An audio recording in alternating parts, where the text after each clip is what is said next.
So sure enough, the storm comes in. We're on the summit. It's dark. The storm's intensifying. And we decide we maybe should just get the heck out of there. We couldn't see anything. It was zero visibility, and we noticed we had to go down pretty quick to avoid getting too cold and getting too wet.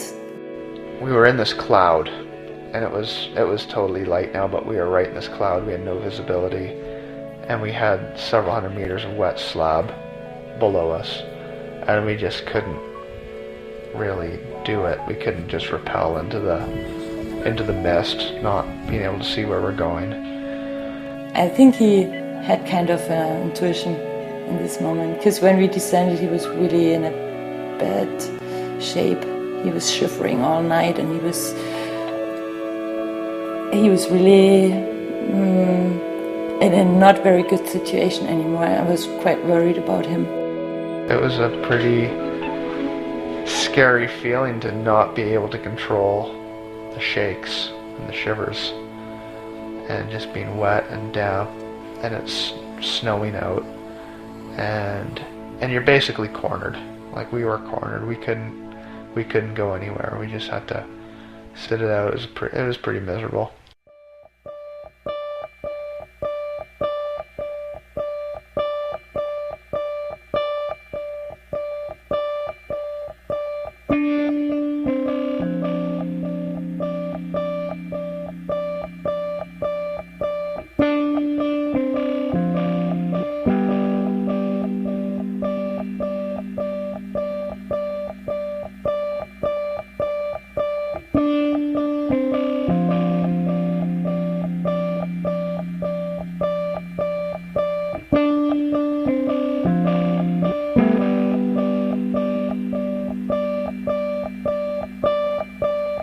For the break of this new year, strange wonders from the kingdom disappear.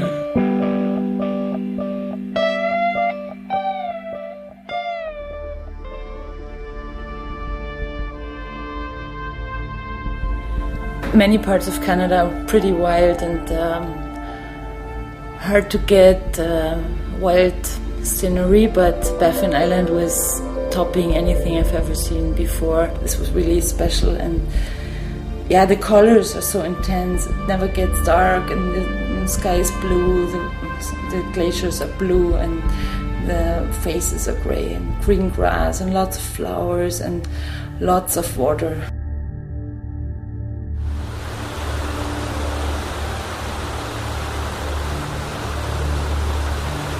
I knew that the creek crossings are kind of difficult, but that the water was that high, I have never imagined. And there was definitely some moments when I was so scared to lose the balance on my feet, but I got a great help with my friends. We were helping each other and finally crossed the creeks without swimming in the cold water.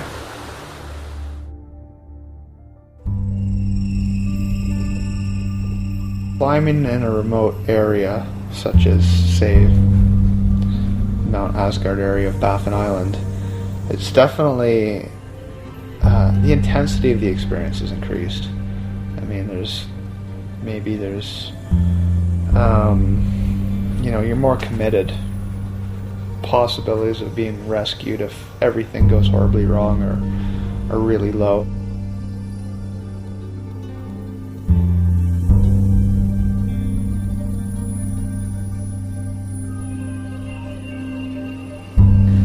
But I remember pretty well the first moment when we turned around from Summit Lake and we've seen Mount Asgard the first time in real, not just on a picture. I was quite impressed how massive, how big this mountain is. Also,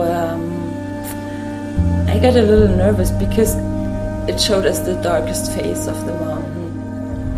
I think it just makes sense to just go at the first part from the bottom to see how featured this couple of 100 meters is, or you think it's on that west face?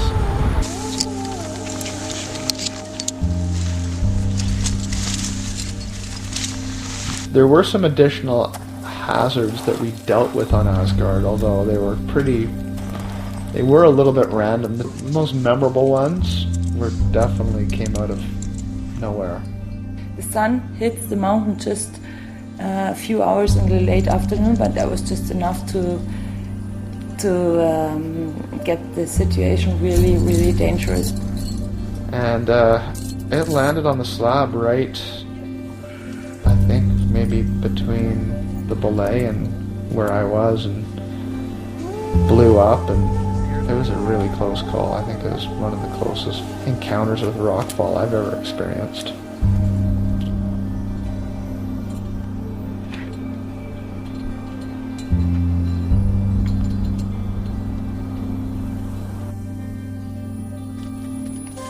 So we bivouacked on a pretty well-heighted bivouac.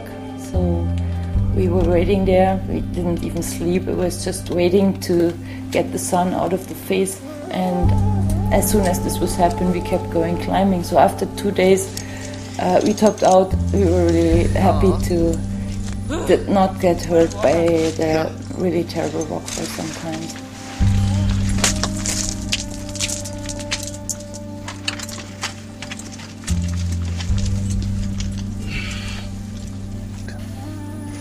When you do something you're passionate about, you really want to do it, and you dream for a long time being there. You don't think about risk and what could be happen too much.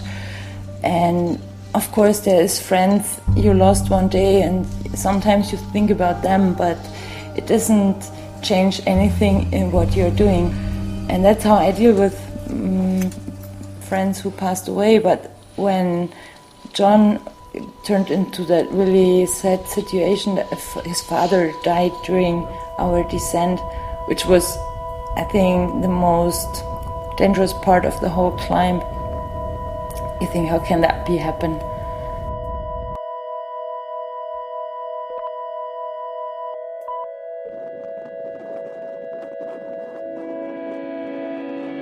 When that storm came on really strong, that was like about the time when he started going downhill fast and had to get in the ambulance and go to the hospital. So it was like that whole storm that was a real parallel to what we went through to what he went through. There's a real parallel there. Us getting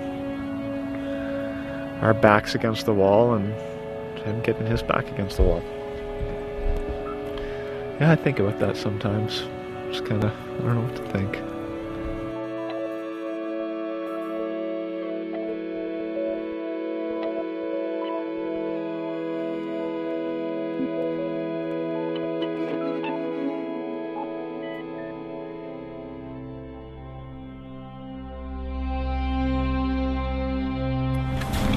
This is it? I think so.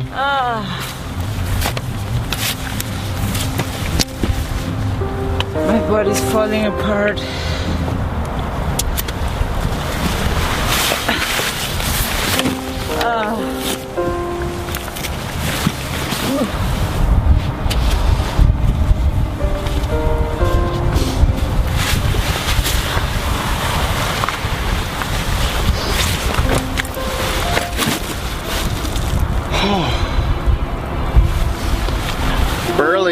Barely.